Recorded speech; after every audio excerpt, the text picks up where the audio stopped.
上淘宝闪购，搜夏日拼团，外卖低至5折起。本节目由点外卖更优惠的淘宝闪购独家冠名播出。成长没什么不可以。本节目由3重真萃3D 御护的皇家美素佳儿特约赞助播出。就算是个路人甲，谁也要翻身的。浪花吧吧吧吧吧吧吧啦啦。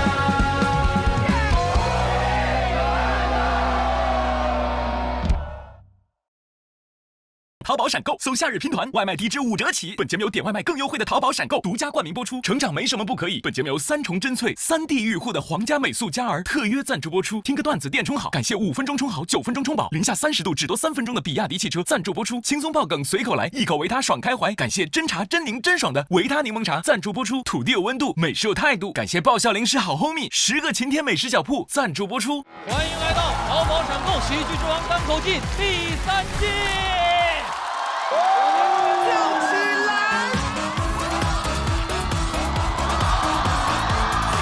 舞台。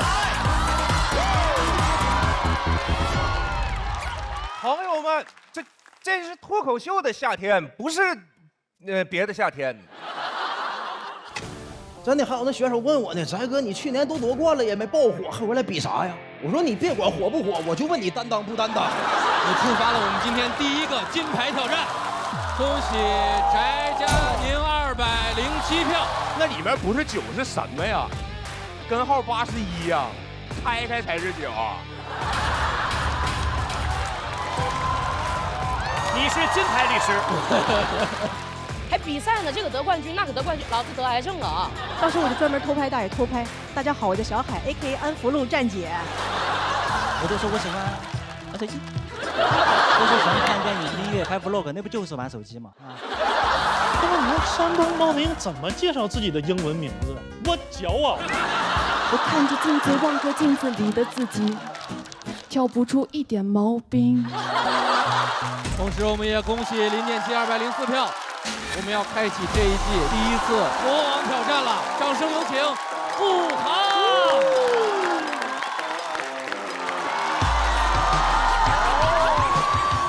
为什么只有你的路由器不好使？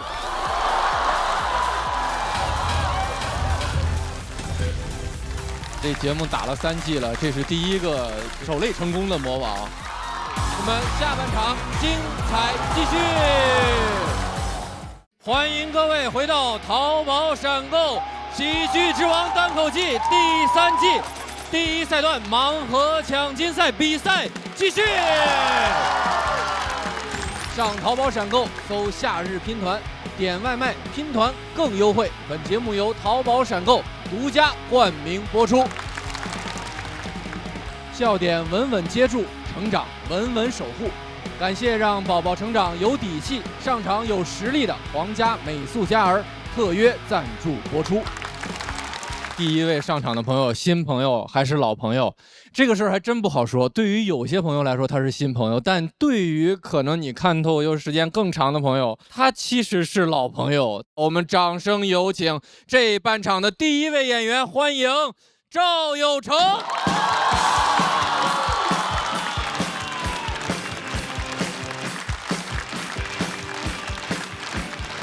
OK， 大家晚上好，我是赵有成，谢谢各位，谢谢。OK， 哇，干脱口秀确实很多年了，但是还是很难体面的跟老家长辈解释我到底在做什么，就是每天晚上叫这么100-200个人，在一个小黑屋里面，禁止录音录像，今天没收你们手机，对吧？我在上面讲，你们在底下鼓掌。我爸一听就懂了，哦，传销。因为我爸前几年真被骗进了传销，我现在想起来心里还有点难受。难受不是说他被骗，而是因为他被骗那天我在场，我看着我爸进去的。我不是没劝他，我也劝了，我劝他不要错过这次发财的机会。我俩不知道啊，当时的场景是我和我爸一起参加同学聚会，我俩不是同学。是我爸的同学，我叫他李叔，一见面说老赵，带你发财，我有一个特别好的项目，你今天先投6万。我说肯定是骗子呀，李叔说2年到手1040万，我说李叔应该是有说法，应该是啊。具体什么项目呢？李叔原话：带我爸去广西北海，买一条高铁。买高铁？我说纪念品吗？李叔说高铁，载人那个。现在才明白，李叔当时用了一个双关，载人那个。没听出来。第2天，我爸跟李叔买机票就去了，一到那儿给我们发消息说完了是传销，我们才知道被骗了。我妈赶紧收拾行李，说你在家好好待着，我一定给你爸救出来，让咱们一家团聚。我妈一到就给我打电话说你快来呀，咱们得一家团聚。这边机会多，我说我在上海挺好的。他说上海再好，也就是全国第2。你没听说过那个排名，北上广深吗？我一下就懂了，太疯狂了，这一疯狂的骗我。哎，我说那你们这违法，就打击你们呢。他说这个叫正面打击，但是侧面扶持，暗中保护。低调宣传，疯狂的骗我。我说不可能对吧？我寻思陷这么深，什么时候能出来呀？没想到我6月初毕业，6月底俩人回来了。真的，我当时研究了传销骗人就2种方法嘛，先是让你进来交钱，然后让你骗朋友也过来交钱。但我爸妈2个特点，一是穷，2是因为穷导致人缘特别差，所以他俩没有骗到任何人，就单纯他俩的积蓄被榨干以后，被传销组织给优化掉了。6月，我们一家3口一起毕业了，俩人回来可怜巴巴，分文没有。哎呦，可怜！我当儿子，我得给他们复盘呢，我得给他们算账啊。说俩人2年被骗了12万，我这么一算，合下来一人1个月2500，包吃包住，还是海景房。我说那是得低调宣传啊。你真宣传这些老头老太太，没人去养老院了，是吧？朋友们，能听得出来我在抵制传销吧？因为真得强调一下，每次讲完都有人在底下点头，说其实挺划算，是吧？比上海便宜多了，是吧？别往那儿想，别往那儿想，因为那个窝点肯定已经被捣毁了嘛。包括李叔，现在我们也不叫他李叔了，叫李某。李某，真的，这个伤害必然是持续的。我现在总感觉是不是谁都要骗我，尤其是刚做脱口秀的时候，是一家俱乐部打电话给我，说我们这边有个新兴的行业。我说具体做啥？就是每天晚上叫几百个人关一个小黑屋里面，哈，你随便在上面讲，他们在底下听。我说我不敢去，然后还是我爸支持我说你就去。我说万一骗钱怎么办？他说骗钱，参加没有钱能被骗了呀。都说有钱不一定带来安全感，哎呦。没钱可以，没钱可以，尤其我们在前几年的时候还被正面打击了，人心惶惶啊，只有我胸有成竹。我说没事儿，应该是侧面扶持咱们的。OK， 就到这里，谢谢大家，我是有成，谢谢。谢谢赵有成。喜欢有成这段表演的朋友，千万不要忘记为他投票。3、2、1，请锁票。谢谢有成。你讲脱口秀多长时间了？看怎么算了。从被骗进这个组织开始算的。从被骗进这个组织，应该是大学的时候，然后参加过一次训练营，那是16年。正式讲话应该是18年，应该是18年。对，其实有成在没录节目这几年一直没有离开节目，就是做编剧啊，在幕后帮助大家。不知道马思纯还记不记得吐槽大会的吐槽大会是我的编剧，对，给马老师写过，然后去年也给鲁豫老师写过，还上了热搜。对，属于两边活都接的那种哈。混口饭吃嘛，不容易。感觉你变帅了。然后中气十足啊，真的是好洪亮，丹田发声，是吗？是的，不错。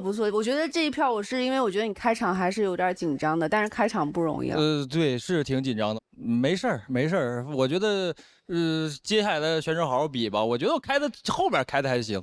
对大林来说，这是新朋友。是，您好，刚认识您，别，您别客气，对，没少那个给搭档写段的时候骂你，没事，对不起。那都你写的啊，也不全是，有一些是。早看你不是好人啊。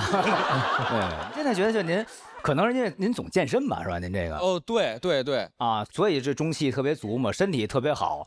我是觉得我不成熟的小建议，你下回就是可能麦克风，比如稍微远一点，离远一点。你看王悦其实也是，他声音也特洪亮，你看他每回他那台麦克风老放在这儿，他老搁这儿说，您这有时候声音太大，确实是就我们刚想要乐的话，您这又给我吓回去了，稍微有点。OK， 是，别的没都特别好，您是很成熟的演员。我这后边还真是可以约一下稿。我一听原来这么多精彩的这个作品都出自您手，现在拍来及吗？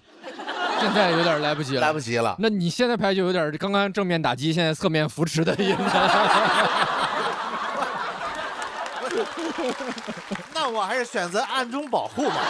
高调宣传吧，高调宣传吧。行。我是觉得脱口秀编剧们特别了不起。之前老说每个人能讲5分钟脱口秀，那是对于会讲脱口秀的人。像我们这种属于会背5分钟别人给我们写的脱口秀，而且他要根据我们的特点，所以我觉得你们非常的棒。真的，因为我觉得脱口秀它特别可爱一点，它就是特别包容，它有很多的多元的评价体系，就你可以是各种各样的。是我也是，就是去年上半年没有演出，就是我挺质疑自己脱口秀演员的身份的，然后一直在做编剧。去年是什么契机让我重新开始讲？就是何广智拿了冠军的时候，他参加一个罗老师的采访，问我看了没有，我说我看了，其实我没看，然后我就回去特意看了一下，他说他第一次去上海看的演出是我的演出。然后还说我在我身上学到很多东西，然后那个时候我就挺感动的，就是冠军都不嫌我丢人，我为什么我都没有资格嫌自己不好？然后我就重新开始讲，然后就今年来到这儿，我觉得一切都特别好，我就接纳自己，很接纳自己。您往这儿看，桃李满天下，这属于是啊，都是您写完稿，人家跟说一说去。买桃李就上淘宝上购。你掌握太多这个不需要的技能了。还有，我告诉你个数字，欧美脱口秀演员基本成的基本的年纪是10到15年，你还有好几年。对，我就乐观一点看，就是哎呦，还有5年的时间，加油！有成演完，我们备战间的朋友们，有没有演员会向赵有成发起挑战呢？请看大屏幕。有2位朋友向你发起了挑战，那请有成先来到休息区。赵有成也算是我进脱口秀圈里的前辈吧。我人生第1场开放麦就是他主持的，命运的齿轮又转动回来了，就感觉想打一下子挺好的。大家好，我是七友啊，我今年30岁，讲脱口秀已经有6年了，目前是一个全职的喜剧演员兼一个全职的乐手。我想通过曝光，然后给我的乐队带来一些登上大舞台的机会。接下来的这位朋友是这个舞台的新朋友，他除了脱口秀，还是一位摇滚人，所以他每天的生活就是 rock and roast， 同时拥有脱口秀和乐队的夏天。我们掌声有请七友。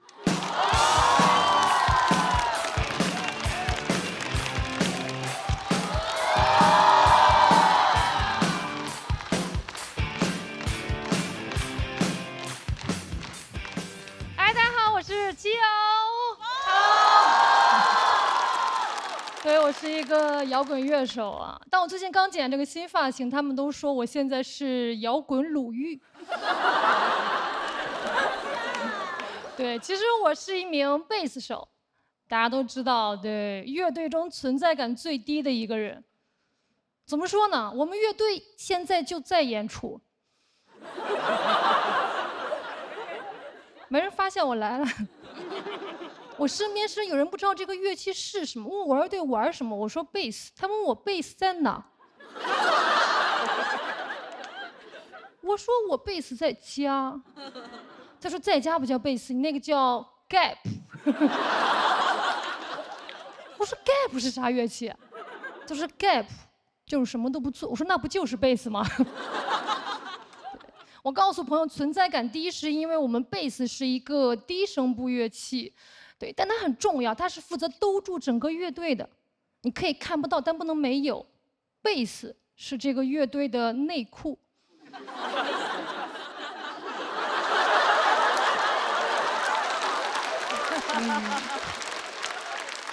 所以当我朋友说我听不到你贝斯的声音，我说听不到就对了。我说越舒服越高级的内裤越像没穿一样。我说这就是弹贝斯的最高境界，无痕贝斯。他说啊，那你们乐队是不是要每天都换贝斯？其实干摇滚很酷，但学摇滚太不酷了，对吧？我在北京一个音乐学院学音乐，我们学摇滚的竟然有早课，所以我要每天早上8点准时起床学摇滚。当我朋友说你干的什么摇滚，我说全日制摇滚。我就问老师，我说老师，为什么我们玩乐队的要早起？我老师说摇滚乐需要愤怒，而早起会有起床气。他说早起是这个世上最摇滚的事情。我以为摇滚是反抗不公，原来是反抗我生物钟。最摇滚的事儿就是我去演摇滚乐演出，我烟熏妆不能是画出来的。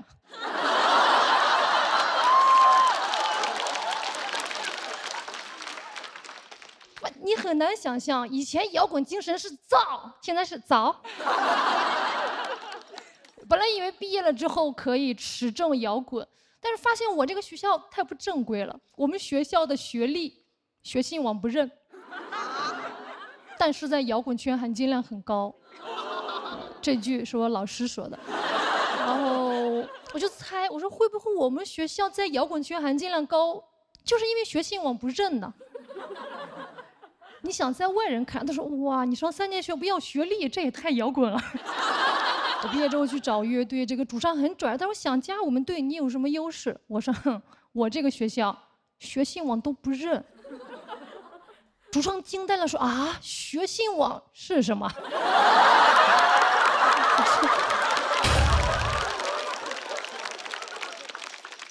我说坏了，遇上真摇滚了。我现在有一支在北京的乐队，但我说实话，我觉得我们这个队不摇滚，因为我的乐队成员们不穷。我们主唱在北京有房。我说有房怎么干摇滚啊？咱们摇滚乐不是要穷吗？啊，摇滚的第一要义就是合租。啊，我合租，我愤怒，我反抗资本家。有房你愤怒啥？房价又跌啦。我们主唱特别正能量，他的梦想是用我们乐队的歌曲宣传北京。我说怎么会有人干摇滚的初心是建设我的家乡啊？这个事不是我们该干的吗？这个事不是说唱歌手该干的吗？对吧？你不会见摇滚乐上台，就你不会看到窦唯说，哼，北京东城豆子来了。哎呦。我们摇滚乐手根本就不需要宣传家乡，我们只用杀死这个家乡人。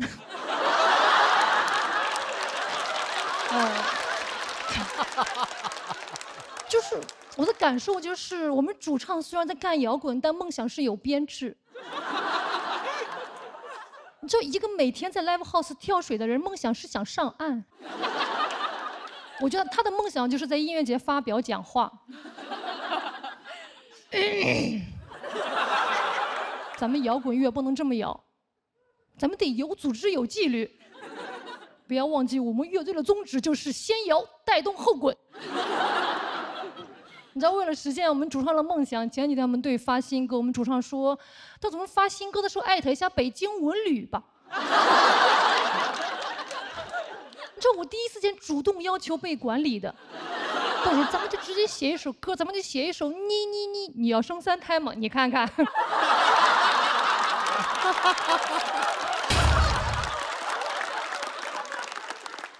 就是我现在虽然有了一支我自己的乐队，但我觉得其实我并不是真的摇滚。我时常在想，我说中国真正的摇滚乐在哪里？有一次我演出结束之后坐地铁回家，猛然间一抬头，我发现身边所有的人都在维持一个很摇滚的姿势，大家都在右手握拳，抓紧扶手，随着地铁在左右摇晃。我说这不就是音乐节常用的姿势吗？我当时懂了，原来最摇滚的地方在地铁，最摇滚的事儿是每天早起坐地铁去上班，去反抗生活。当时我就懂了，我说会不会音乐节其实只是一辆轰鸣而过的地铁，地铁才是日复一日的音乐节。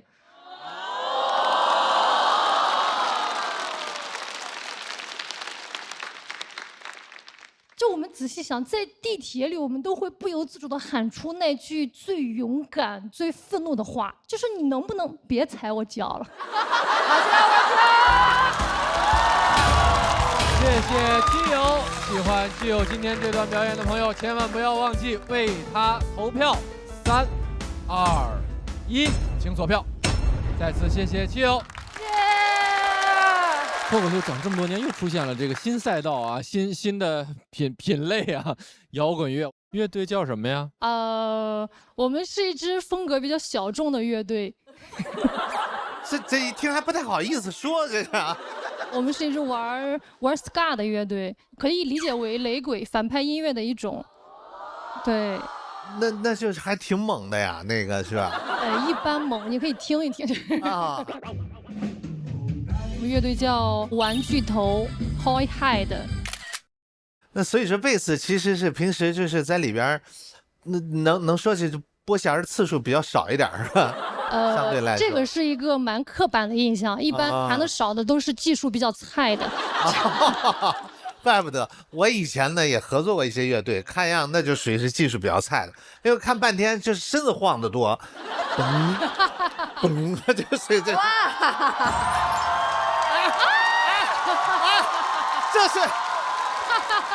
这招谁惹谁了？这是灵真起手，哪来这么一出啊？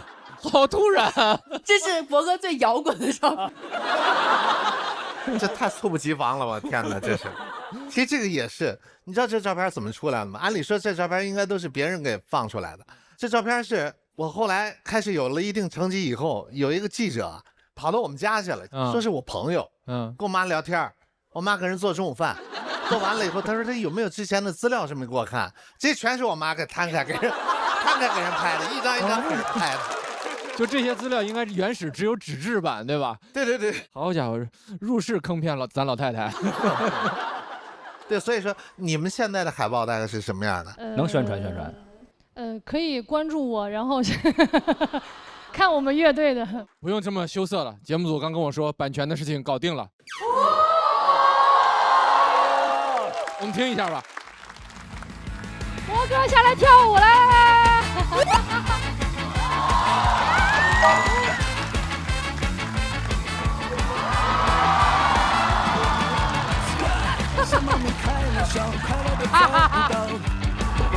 太适合博哥了。这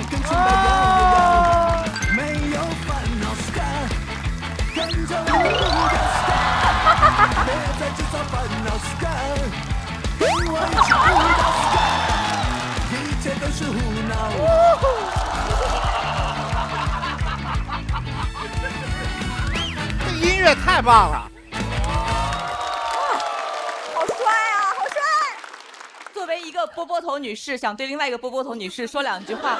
其实我先知道七友，是因为有一次我在做功课的时候，我会就是查这个，然后他们有一些歌，我没有怎么听音乐，但我看了很多歌词。他那个有一句话我一直记得，他说没有金钱无忧，没有欲望烦忧，生活在这城市我才感到自由。正能量，正能量。对，又摇滚又温暖。他讲的特别好，特别松弛，我觉得是真的很松弛，就是那种摇滚感觉的松弛，而且没有我故意要反叛什么，或者是我故意要刺痛谁，我就是讲我自己最在乎的事情。对，就是讲相信的东西，我觉得特别好。谢谢七友的表演。那接下来要登场的这位演员呢，00后，但是是这个舞台的老演员了，台风成熟老练，也是咱们东北赛道的高材生，欢迎于波。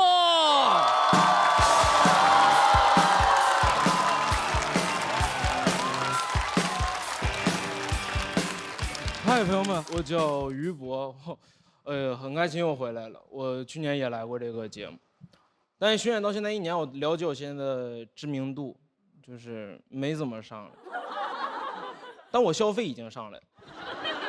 哎呦妈！我上个月在成都花了300块钱剪了一个头，太激进了，300块钱我没剪过，我只剪过50块钱的头。我说300块钱头得咋剪？我得自己再带5个头来。不知道你老当跟班的，没当过带头的。你只有去了之后才知道，300块钱全是过度服务。有一个人专门给我洗头，一个人专门给我吹头，还有一个人专门催我办卡。知道的开始问说：“帅哥您好，您这个发型啊，前额有什么要求？刘海有什么要求？鬓角有什么要求？枕区有什么要求？枕区，这都是谁呀？我头里有这么多人吗？给他们拉个群吧。没告诉过我有什么要求，就我妈告诉过我她对我发型有什么要求。我妈要求我那个头发剪得快。从小到大，我妈、老师说头发不耽误学习，只有这一个要求。我们老师、高中班主任说那个话夸张，说你们这些人在班级不用现在留那花里胡哨头发有啥用？等你们以后考700分，爱留什么头留什么头。我就想留斜刘海，代价是不是有点太大了？要考700，能留斜刘海，我都当高考状元了，图啥呀？毕业时候哪有那斜刘海拨碎？咋跟采访的记者解释啊？人不得问吗？那么于博他高考状元太努力了，什么是你的动力督促了你？我说刘海，他说刘海是你死去的家人吗？我说刘海就是刘海，他今天也来到了现场。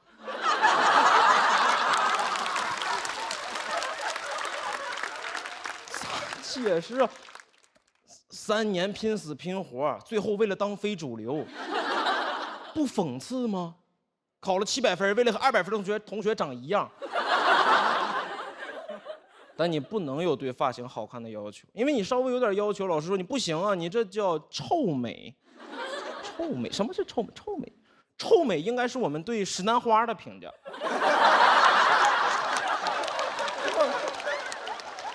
我都这样了，我最多算臭一般。我们班级的管理条例极其激进，说你们不要洗头，不要洗澡，不要换衣服，专心学习。哎呀妈！最后半年，班级终于没有人臭美了，臭。所有人都是这个打扮，来了个新同学，鸡窝头、黑框眼镜、胡子拉碴，高考状元。第一天报道，卫衣穿反了，最强大脑。所有人都是这个打扮，在我班的标准下，朴树算差生，纯反面教材。穿新衣吧，剪新发型啊。你家长不得给你领回家吗？轻松一下。Windows 98，哥们儿还想上网吧。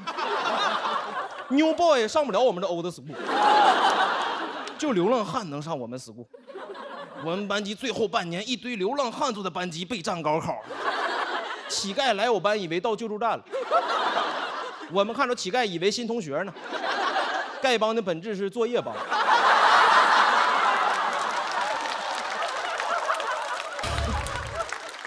老师说那话真的挺吓人的，说你们去理发店浪费时间。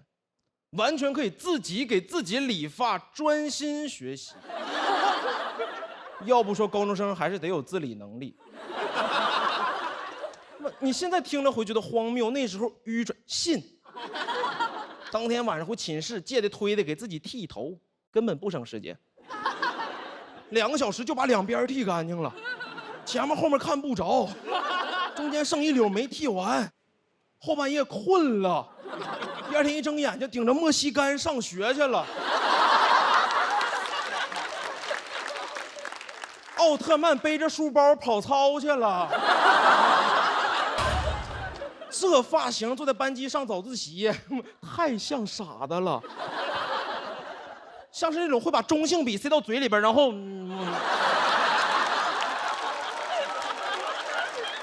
一看就能给这笔的墨吸干。吸干。老师当天就骂我，说我追求个性，说我叛逆，说我小郭德纲。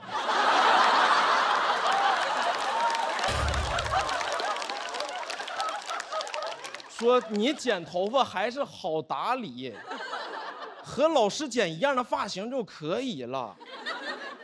他60了，地中海不好打理，墨西哥不好打理吗？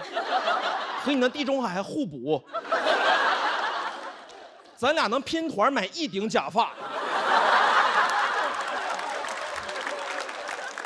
你总不能班级40、50个全是地中海吧？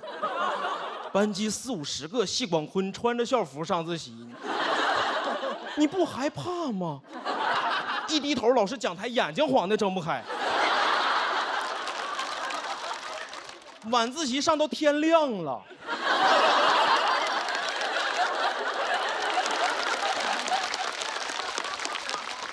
班级中间就一片地中海呀，那是教室还是欧洲啊？班级的气候都变得夏季高温干燥，冬季温和多雨了。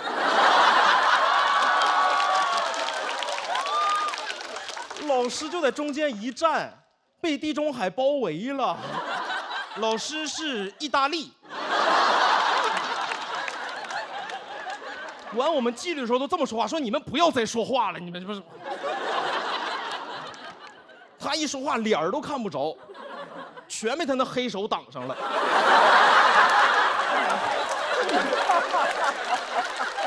你不应该吧？但这样的教育会培养出畸形的产物，对吧？像我们这种人长大之后会对美有偏见，有的时候看着一个人很好看，就会觉得肯定不学习。看那巴黎时装周，我说这帮人都这么漂亮，哎呀，不认字儿吧？你知道什么是庄周吗？就搁这时装周啊。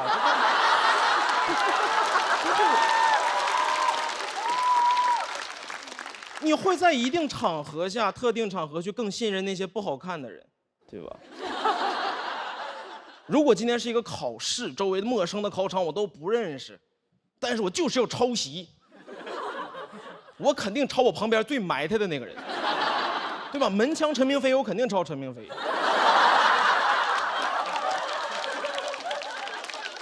庞博、陈明飞我都抄陈明飞，庞博、黄渤我都抄黄渤。哎呀妈，庞博那张脸放在考场太安全了，没人看，纯防弹衣呀！哎，这个人坐我考场给作文写满了，我以为他抄阅读呢。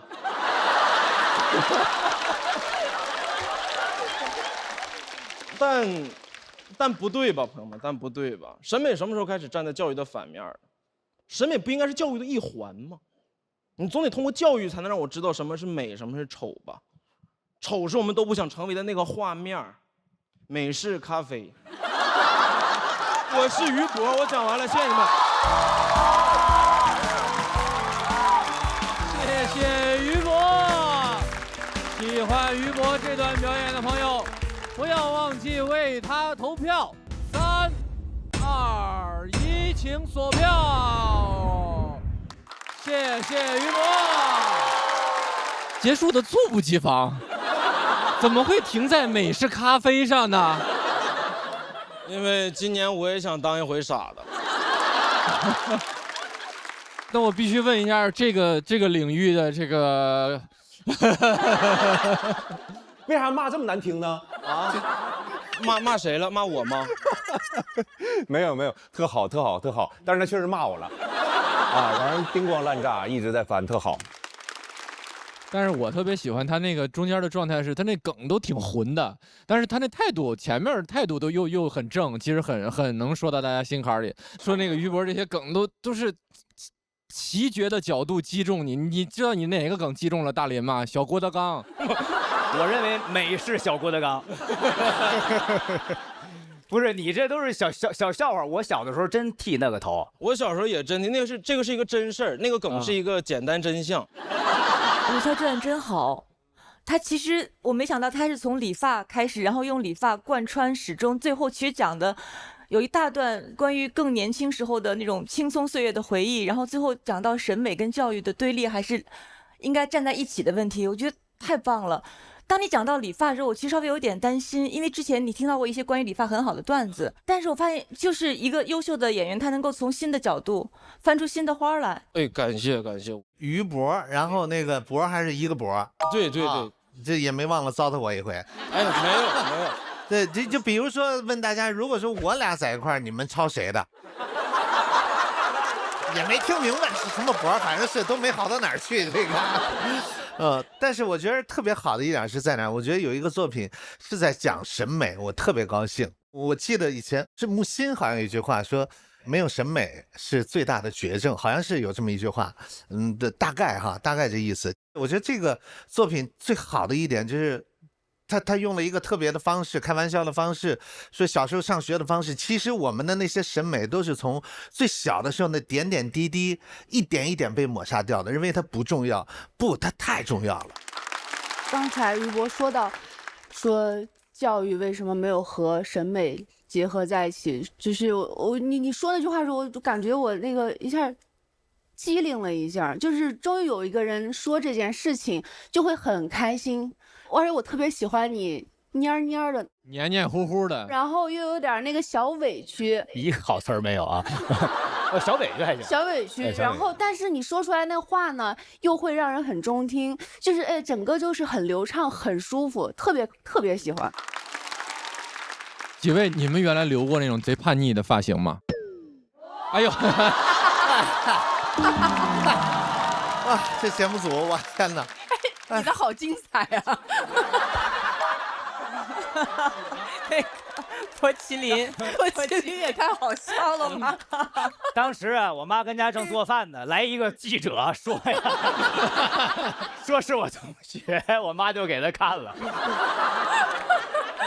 不是，太可爱了。咱们这些是剧照还是？我那个时候是在做一档那个音乐节目，当时就是每天介绍那个摇滚乐，就每天深夜介绍各种。反正也要配合这个节目的风格是吧？对，稍微有一些，确实波头不太适合主持人摇滚节目，不太摇滚。我这个就是平时那段时间就留的是这段时间还好吧？其实我的最叛逆的时期，就是最另类的时期，是留了一个郭富城的头型，当时。就自己对自己认识太不清楚。好嘞，那于博演完，咱们这一组的对决也要有个结果。那我们先请有成和七友回到舞台中央。很精彩啊，很精彩！这半场第一个对决就拉得挺满的。那观众朋友的选择会是如何呢？结果请看大屏幕。这个要是没有197票，我就生气了。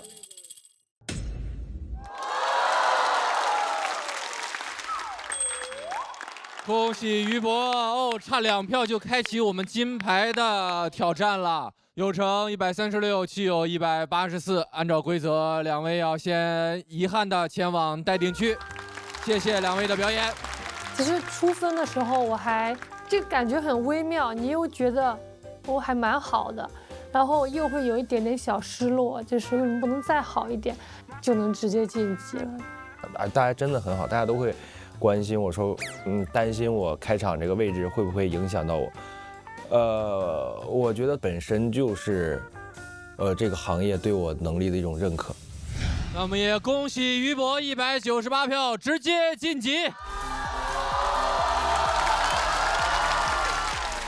差一点就金牌了。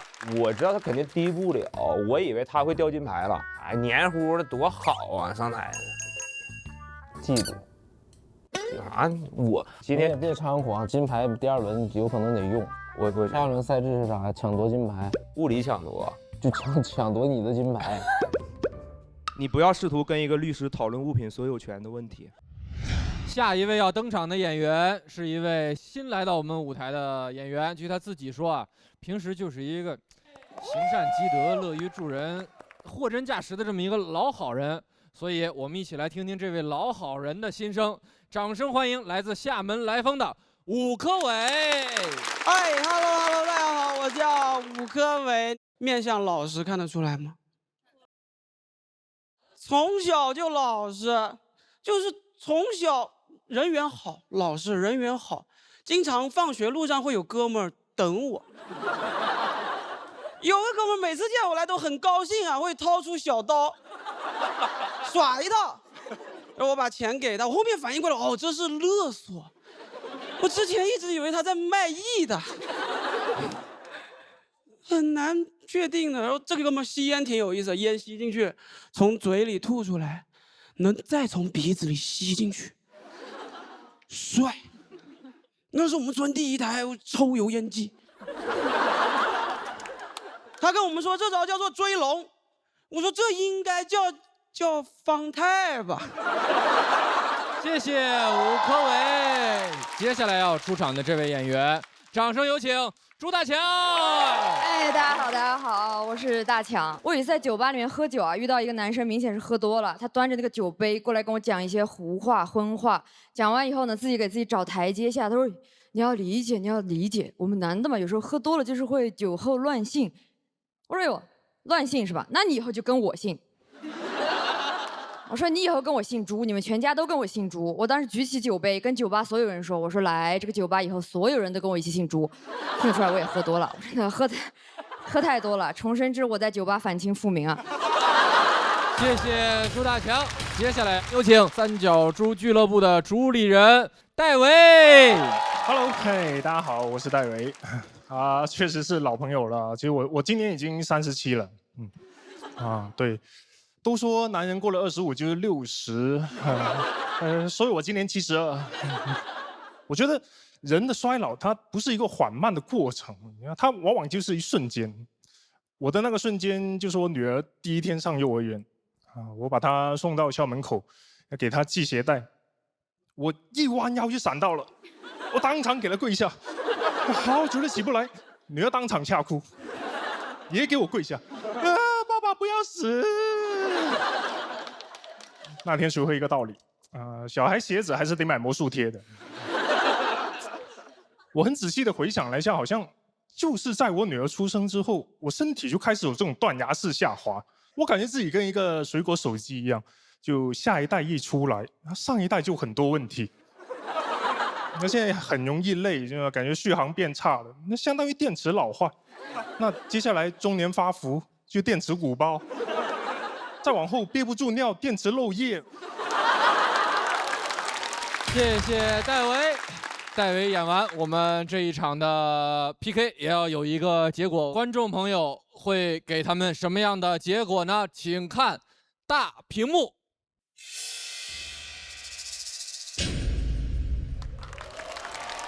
恭喜戴维，164票直接晋级。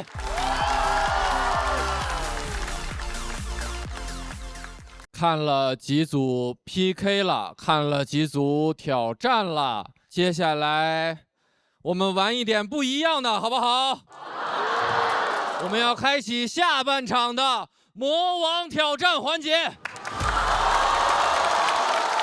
而接下来要上场的魔王，他们是一组大家的老朋友。虽然是2026年的夏天，不知道为什么我感受到了一丝雪国的气息。我们的这个漫才魔王是谁呢？哇！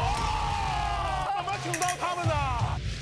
我的天了，我感觉回到了2020年高中时候躲在被窝里看脱口秀大会的那种感觉。大家好，我是王建国啊。元老级别的 OG 级别的，在我的心里，我一直是那个守墓的人，这个世界是我看的坟。在我妈眼里，宇宙的尽头就是铁岭。我妈还听说王建国是盘锦人，就问我，你说宇宙的尽头有没有可能是盘锦？地大物又博，还有王建国。我觉得他俩应该就是要么转战综艺，要么转战幕后。没想到他们今年会以大魔王的身份重新回到赛场上。就是越过万重山，喜剧还是它原来的样子。喜剧真好，喜剧让人重聚。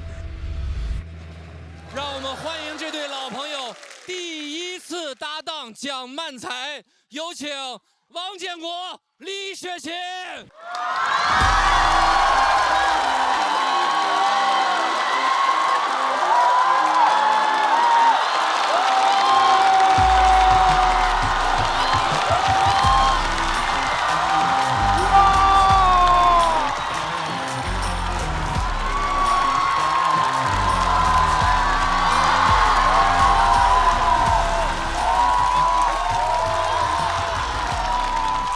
大家好，我是王建国。大家好，我是雪琴。哎呀，建国老师，咱俩见一面挺不容易。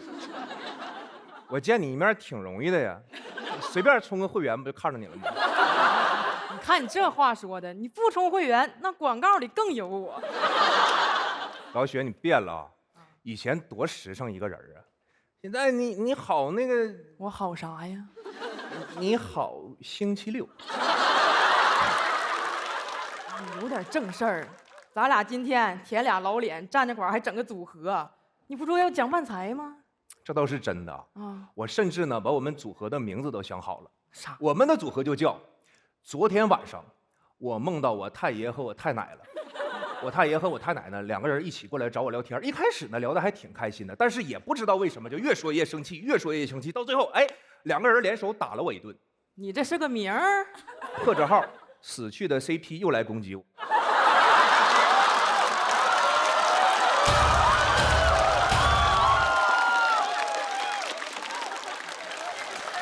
行，那死去的 CP 咋没把你带走呢？你有点正形吧？我跟你说啊，漫才我一点不懂。漫才很好理解的，通常就是两个人给大家站在这里演绎一个比较虚构的故事，比如说就是我演一个过气的喜剧演员，生活里头就没招的站在舞台上就苦苦挣扎。虚构的部分在哪里？咋说话呢？那没准我明年我突然就大红大紫了呢。啊，虚构的部分在这里。老姐，你过分了啊！开玩笑的，你别往心里去。是那未来的事儿谁知道呢？未来的事情我知道。我收到了一封信，是50年后的自己写给现在的我的信。你看人不红啊，是容易疯。我把这封信带来了现场。你还真有。国仔你好，见字如西兰花。不是见字如面。我现在正在断碳水，所以就不能提面这个字了。这还长。国仔，我是50年后的你呀，你一定怀疑我的真实性吧？我现在就证明给你看。我说个事情，我们最爱喝的酒是25斤装的，25斤也太沉了吧？是的。酒是沉的香啊。是我。国仔，首先聊聊我们自己吧。这个时期的你，一定总因为写不出东西来，天天急得直跺脚。相信我，未来就不会有这个担忧了。呀，行啊，未来你灵感大爆发了。未来的我只剩一条腿了，没法跺脚。未来这么惨吗？倒也不用为我难过，我现在一双袜子能穿2天。心态倒挺好。国仔，未来50年后的今天，人类实现了永生。为了永生，鸡蛋7个，矿泉水8个，无糖可乐3个。永生的配方好朴素啊！王姐结婚2000，取件码5637，一会儿别忘了倒垃圾。哎，你拿人家信当便签了，你说点重要的。王姐结婚随多了。永生，关注永生。为了永生，记得保持身体健康，减肥吧，国仔。争取活到50年后。因为永生的手术是按照体重收费的，你知道我的一条腿是怎么没的了吧？哎呀，这就为省点钱。那咋了？想省钱你还不容易啊？想省钱用淘宝闪购啊。而且悦享会员还能享受1对1急送。你商务多，你也不能说加就乱加呀，人家信里头说的是大腿的事儿。我说的也是大腿的事儿，淘宝闪购才是真大腿。专业。找不着了，跟丢了。啊你这商务加的，国仔，告诉你个好消息。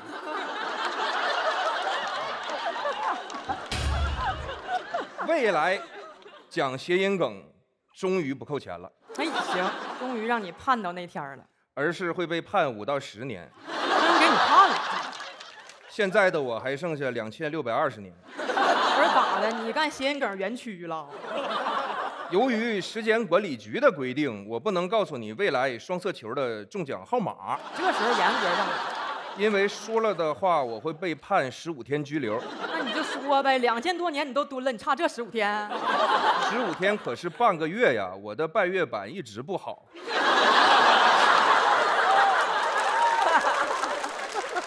就是今天的我造成的。说说身边的人吧，赶紧吧。你应该多了解了解雪琴。哦，还有我的事儿啊。毕竟人家可是写过《红楼梦》的人。那是曹雪芹，我姓李。他唱的《红日》也很棒呀。那是李克勤。他的《碟中谍》也很好看。那是汤姆克鲁斯，跟雪芹一点关系都没有。你这里有没有啊？有，看着了。你记得告诉李雪琴，过2年他会有一个大节。什么节？上海国际电影节。哎呀，2000年还是判少了，咱们也给你枪毙了。啊，跟雪琴还是要多多沟通的，毕竟3年后你俩会生一个大大的气。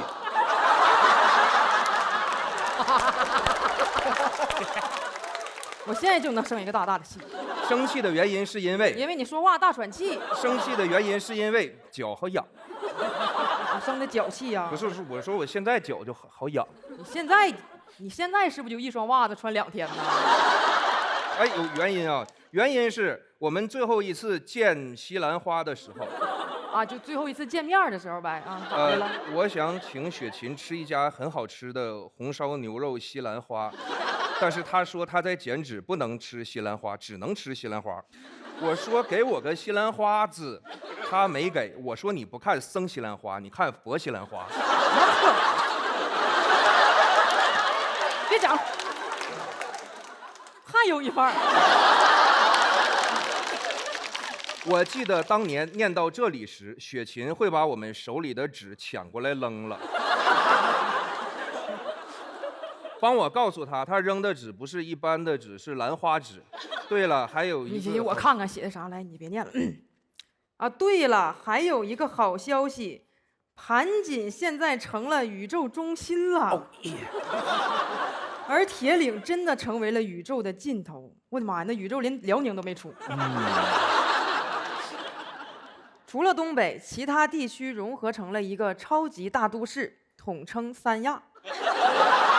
我为这个城市想了个宣传标语：1+2等于几？三亚。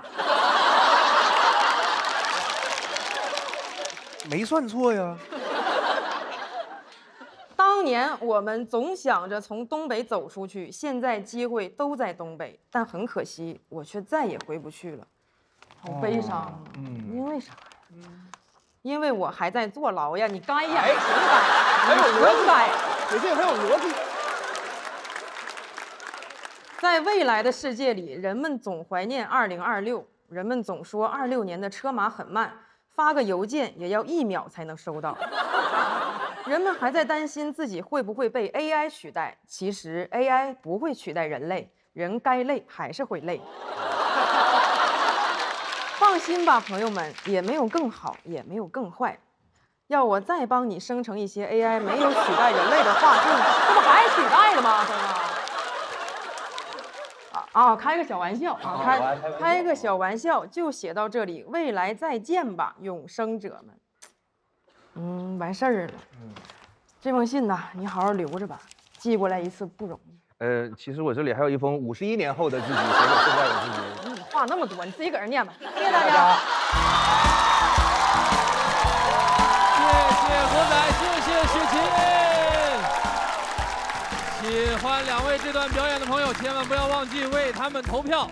3、2、1，请锁票。谢谢两位。慢才，慢才，慢才，慢才。从何说起呢？就从签字售书说起。我访问你俩，咱们太像昨天、今天、明天了。我其实非常紧张，我从来没有演过，所以就是我在后来都快吐了，他们都不让我喝水，怕我在台上漾出来。非常非常确实没有那么会搞慢才。我也胃一直疼，然后我不光不是慢才，我都多年没上台了，我都怕我走丢了，我就。而且你俩其实没有搭着演过，没有，好默契啊，这事儿没有。哎，你看，我没有，就是没有。6年过去了，还是爱看这些玩意儿呢。这个我还真是没想到，这是第一次合作呀？对，第一次合作啊，在我印象里边，你们俩好像老合作，怎么感觉？口头合作呢。我这到现在我还记着，就是挺早以前的了。那时候反正在那说的时候，你那时候还习惯手一直搭在一个麦克架上，对对，然后就是这永远是以包袱存在，是吧？再也不扶话筒架了，上旁边必须得有人搭着啊，太美了，是纯利用，纯利用。哎呀。啊，我就一直这样看他们俩，就好高兴啊。对，然后我刚才脸上绽发出了很多观众一样的那种。就是我刚才拍的那个点是建国在那找字儿，他们俩一块在那找字儿，就有一种那个年迈的夫妻俩的感觉。找不着了，跟丢了。因为那个很明显是真没找着，然后我知道，就是很可爱，然后又有点心酸的感觉，就是，然后我就突然想到那个雪琴第一次来上脱口秀大会吧，对，第3季，对，然后想到那个时候的你们，然后想到现在，就是有很多画面，包括那个时候的我自己，就好多画面会浮现出来，真挺好的，我们看贼开心，贼温暖，谢谢，而且特浪漫，会觉得不浪漫。不是说，我觉得不是 CP 的那种浪漫，而是文本里面的，然后你们俩自然的一种默契的那种浪漫感。哥们儿嘛，哥们儿嘛。其实我觉得那个大伙儿觉得浪漫，其实是怀念当年的我们自己。尤其从国仔身上看到一股那种生涩，那高中生，你现在是南大。你这2句话其实就差了4、5年呢，高中生还是南大呀？你不都永生了吗？不差这4、5年了啊！是，得嘞。啊，这还挺好的，让人。实话实说，2个人演是比1个人演还是要不那么害怕一点。对，反正感觉丢人，2个人分担的那种感觉。对，你当年跟张博洋不是这么说的，是吗？我们俩大概1+1等于0.5。对，我们以后还是好好自己讲吧。你说张博洋是吧？你看，跟我搭过这漫才老庞，我也是。大家好，我是庞博。大家好，我是王建国。我们是日抛兄弟。有一个算一个，都还行嘛。但是国仔中间那块儿，我能看出来是真忘词儿，或者是真没找着。是没找着。但是那一下，反正比你自己讲脱口秀不担心，因为我觉得你旁边有个人，他一定能帮你兜一下，一定能帮你找着。他真帮我找，我真帮我找着了，我是在这里。所以这个升华出来了这个漫才跟小品之间的东西，你知道，开始有人物了。鲁豫老师也是全程一个长辈慈祥的笑。对，终于明白什么叫姨母笑。你知道我当时也是就很感慨，觉得哎呀，很多年过去了，他们俩配合太好了，所以我当时就想，一个成熟的演员，一个优秀的演员跟另外一个人，他们俩在一起合作就是能有火花。所以那是什么样的好演员跟什么样的好演员能够在一起是1+1大于2的？比如你们俩，其实博洋也很好，可是如果2个人的，我自己感觉2个人的舞台人格都是那种极怪的怪咖的话，有点犯冲。所以找到2个好演员是互补型的，特别合适。我感觉得是，包括他们，其实他们今天这个文本我也特喜欢啊，看训哈，包括这个啊，包括它的内容是，而且他们俩这个搭配我觉得特别好，就是让建国自己给自己写信，然后雪琴帮着一块儿瞅这个，其实这本身就就会让大家不自觉的就有一种特别能够沉浸其中，因为它是一个特平实一事儿，然后还加入一点微微的科幻元素啊，这个特好。这个本子是谁？您2位谁写的呀？我们一块儿传，然后没有我就改2句，主要是他，然后还有一些其他做漫才的朋友们，非常好的朋友们。哎，但是为什么您2位不选用之前特别习惯在舞台上那种就是平时说脱口秀的方式，然后再说呢？就为什么一定要演一个东西呢？其实你们俩站台上各抒己见不也挺好的吗？因为我们俩呀单独说呀，谁也写不出来稿子。哎，你说巧不巧？哦，没想到吧？不来了。哎，分则铿锵瘪肚，合则天下无敌。没有。分则只有我铿锵瘪肚。很好，那比赛还是要继续的。有没有朋友会发起挑战呢？我们请看大屏幕。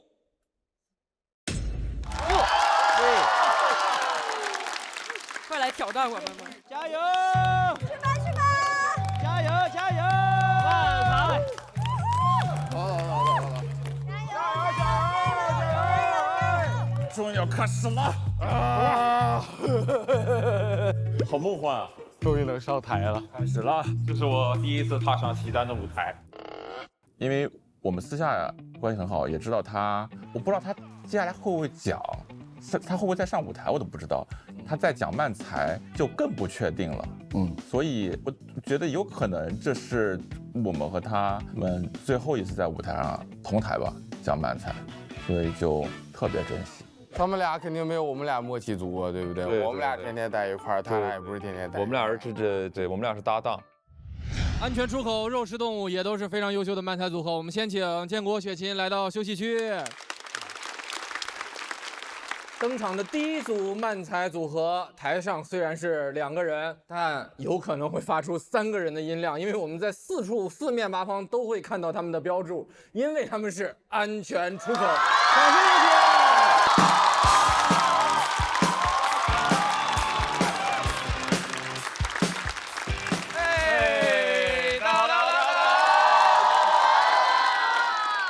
哎，大家好，我是王灿。大家好，我是大队长。我们就是安全出口。大家好。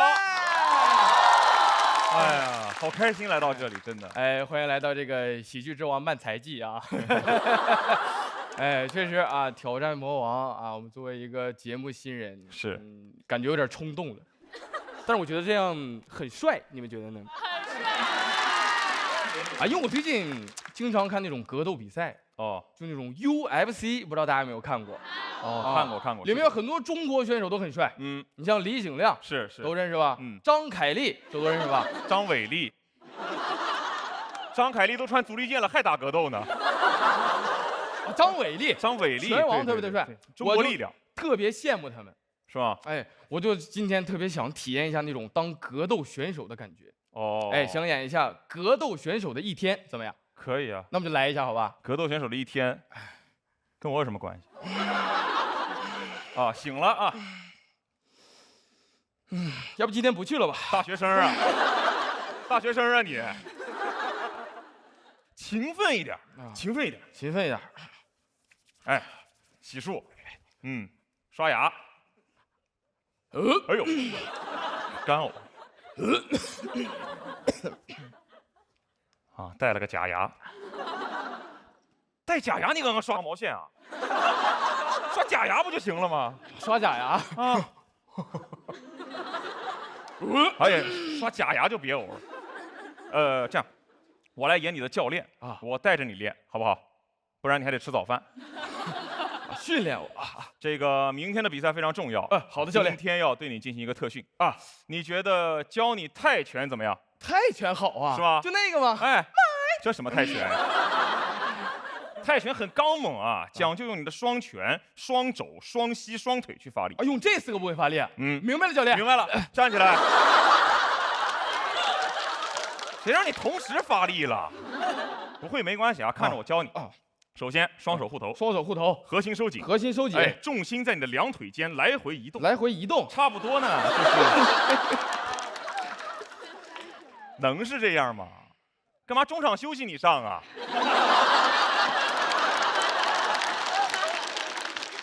我跟你说，不会没关系，不会你可以看着我，我慢慢教你，教练行不行？教练，你别生气啊！这个泰拳我确实不太明白，啊，但是我最近也没闲着，哎，我自己在家研究了一套招式。你研究了一套招式？是一套掌法。哦，以你的名字来命名的。我的名字叫做大队长。你研究了一套大队长？哎，顾名思义就是将2个手掌对到一起。然后呢？别打了！这是大队长吗？这不大老王吗？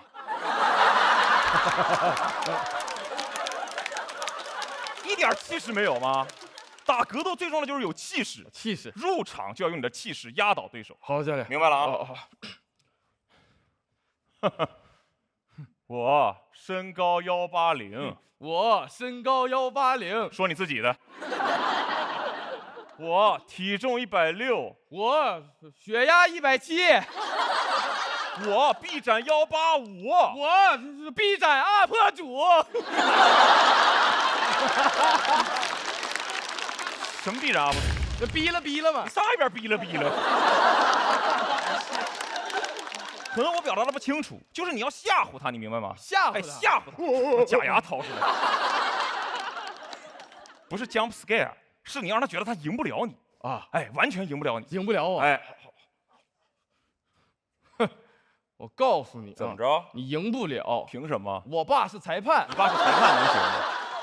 你爸不能是裁判，你得稍微得让他脑袋混乱啊，哎，让他心智紊乱，扰乱他，明白了？啊，我告诉你，怎么着？我爸是你爸。哎，乱不乱？哎，那不行，那你爸也是裁判了。我爸也是裁判，自己都乱了。放狠话你不会吗？放狠话，对我放狠话。我今天我就在这个花椒笼里打死你，信不信啊？八角笼啊！花椒笼给我去腥来了，打死我是吧？来，打死我！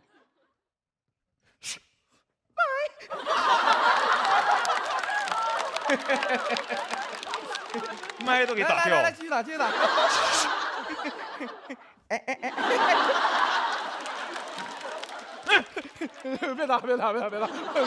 大队长啊，喜欢用大队长。哎，宝贝儿，打比赛呢啊，快被打死了！爱你，爱你。快被打死了，还有空回女朋友消息？忙不是借口。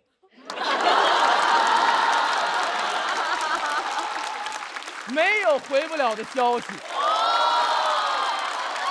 有不爱你的人。最讨厌上价值的人，上价值。别，腿疼，给你踢坏了。外边是不是下雨了？外边。风湿病，高血压，戴假牙，是不是还穿足力健呀你？去医院检查。去医院吗？妈呀，还是个老将。喂，那个老板，对，我问医生，应该不影响明天比赛。问一下，谁是你们那个病人的家属？哦，是我是。你是他？我是他教练。你是他教练？对。你怎么当的教练啊？怎么了？那么小个玩意儿怎么打格斗啊他啊？哎呀，他有梦想，你别管了。行了，签字吧。哎，考虑一下啊，保大还是保小？保什么大小？问你保大腿还是保小腿？大腿没了，小腿留着干鸡毛啊？放家里供着呀！这是屁股，这是小腿。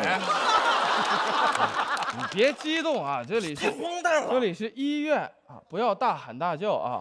我们已经做过检查了啊，病人的脐带已经完全撕裂了。韧带呀，脐带撕裂。今天之前他跟他妈妈一直连在一起。你别说这，喂，有情况啊？啊？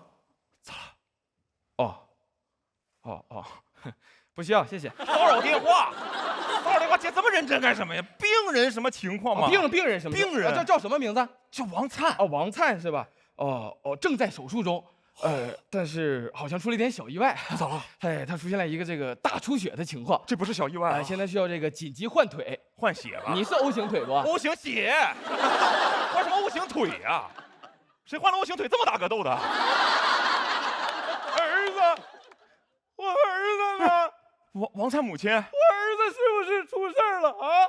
他在手术，对不起，我就知道您怎么知道的呀？本来跟我连一起连的好好的人没了呀！真是期待啊！谢谢。谢安全出口。喜欢这顿慢才的朋友，千万不要忘记为他投票。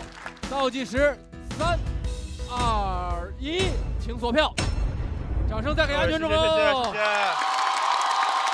为啥会挑战国仔和雪琴？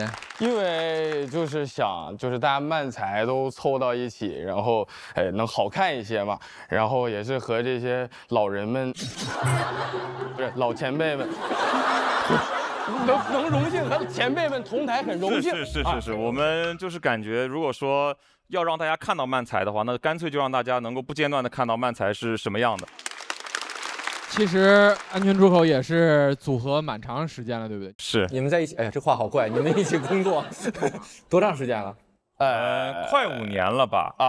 对，21年的夏天组成的慢才，已经是有第2个专场在演了，对不对？哎，是的。要不要跟大家介绍一下？叫赶趟，还挺好笑的。希望大家都能来线下支持。对，感谢。还有海量鱼票。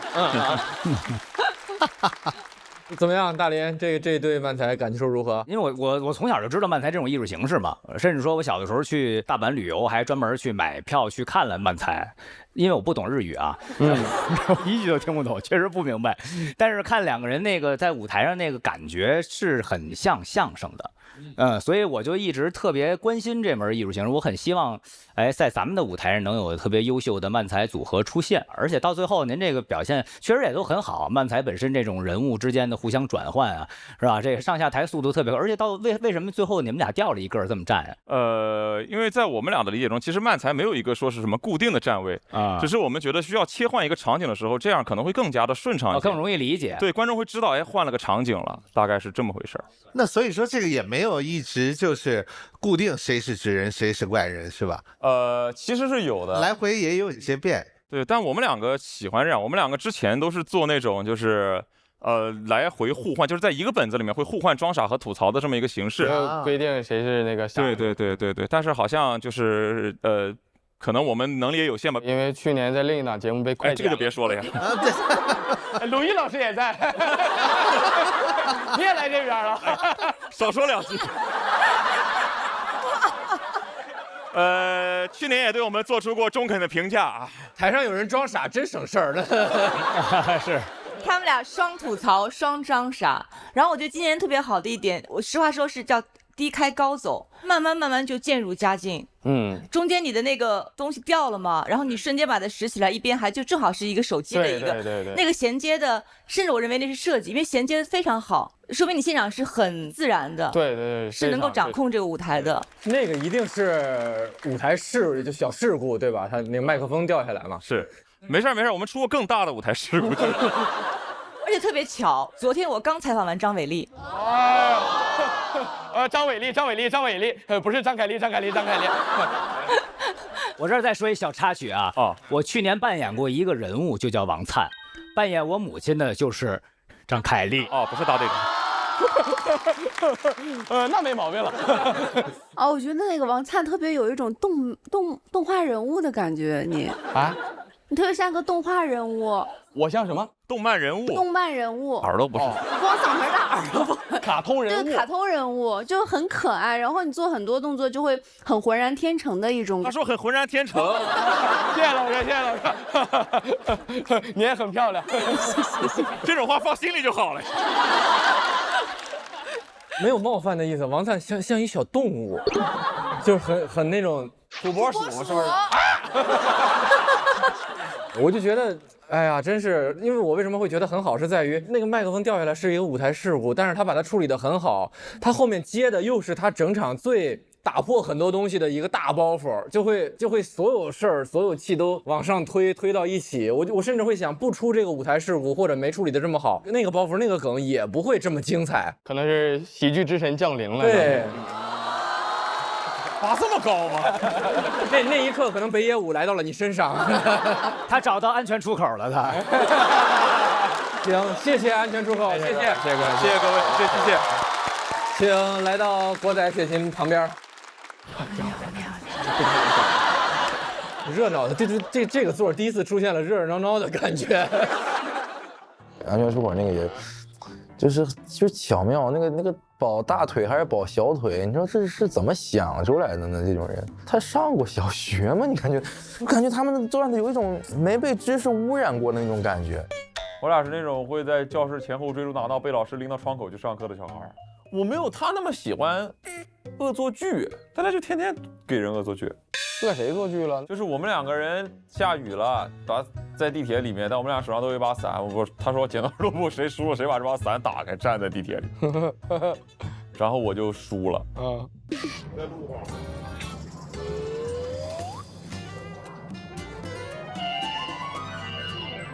然后他说再来一把。一会儿剪刀石头布，谁输了谁打着伞下这个楼梯。他输了，他一开始还在慢慢走，打着伞，然后感觉明显他心理防线要崩溃了，越走越快，越走越快，然后打着伞在地铁楼梯里狂奔，哒哒哒哒哒就下去了。看了2组优秀的漫才表演，接下来是这组 PK 的最后一组，也是大家很久没见的老朋友了，甚至是很多朋友漫才的第一次接触、第一次启蒙。我们欢迎他们回到舞台之上。